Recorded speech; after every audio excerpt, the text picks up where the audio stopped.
नमस्कार, मी गायत्री आणि आपलं गायत्री किचनमध्ये खूप खूप स्वागत आहे। हा व्हिडिओ बघितल्यानंतर बायकांना भाजी काय करावं हे टेन्शनच येणार नाही। कधी कधी घरात काय भाजीला करायला नसते किंवा घरात केलेली भाजी आवडीची नसते आणि भाजी करायचा कंटाळा येतो, तेव्हा तुम्ही ही रेसिपी नक्कीच बघू शकता। ही रेसिपी घरातल्या साहित्यातच आणि कमी वेळेत होते, त्यामुळं व्हिडिओ पूर्ण बघायला विसरू नका। जर तुम्हाला ही रेसिपी आवडली असेल तर चॅनलला सबस्क्राईब करा, तसेच तुमच्या फॅमिलीमध्ये सुद्धा शेअर करा। चला तर मग वेळ न घालवता रेसिपी बनवायला सुरुवात करूया। मी ते 4 लाल टोमॅटो घेतले आहेत। हे मी स्वच्छ धुवून घेतलेले आहेत। आता आपण हे टोमॅटो मोठ्या आकारात असे कापून घेऊया। अशा पद्धतीने मी मोठ्या मोठ्या आकाराच्या फोडी कापून घेतल्या आहेत। यापेक्षा बारीक फोडी कापायच्या काहीही आवश्यकता नाही। यामध्ये मी 2 चमचे तेल टाकून घेतलं आहे।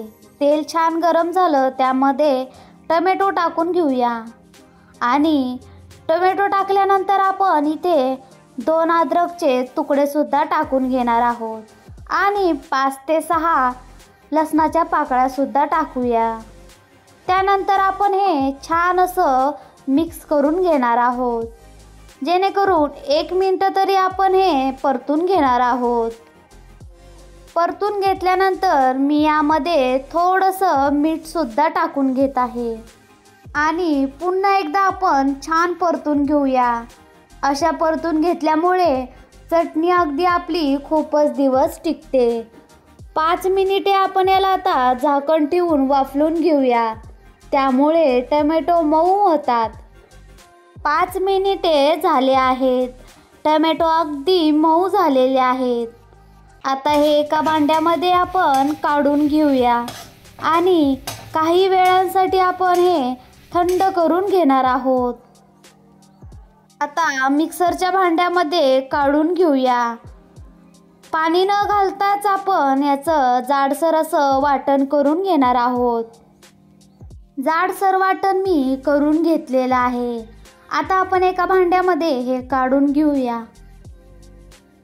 एका भांड्यामध्ये मी 2 चमचे तेल टाकून घेतलं आहे। ते अगदी आपण छान गरम करून घेऊया। त्यामध्ये मी अर्धा चम्मच मोहरी टाकून घेत आहे।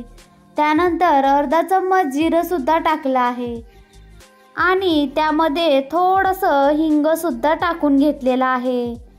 आता आपण गॅस मीडियम करून घेऊया। त्यानंतर 2 चमचे लाल मिरची पावडर, गरम मसाला आणि चवीनुसार मीठ, अर्धा चम्मच हळद, हे सर्व मसाले आपण यामध्ये टाकून घेऊया आणि छान असं मिक्स करून घेऊया। त्यानंतर आपण टोमॅटो जाडसर वाटून घेतलेला तो सुद्धा त्यामध्ये टाकून घेऊया। छान अगदी परतून घेऊया। त्यानंतर 5 ते 6 मिनिटे आपण याला वाफलवून घेऊया। जेव्हा भाजी करायचा कंटाळा येतो तेव्हा तुम्ही अशी टोमॅटोची चटणी बनवू शकता। टोमॅटोला छान अगदी तेल सुटलेलं आहे आणि पाणी सुद्धा आटलेलं आहे। टोमॅटोची चटणी ही अशीच घट्ट बनवावी। आता आपण याला एका वाटीमध्ये काढून घेऊया। मी एका वाटीमध्ये काढून घेतलेली आहे। अगदी तुम्ही बघू शकता आपली टोमॅटोची चटणी एकदम रेडी आहे। तुम्हाला जर ही चटणी आवडली असेल तर व्हिडिओला लाईक, शेअर आणि चॅनलवर जर नवीन असाल तर सबस्क्राईब करायला विसरू नका। पुन्हा भेटूया अशाच नवनवीन व्हिडिओमध्ये। तोपर्यंत मस्त खा आणि स्वस्त राहा। Bye bye.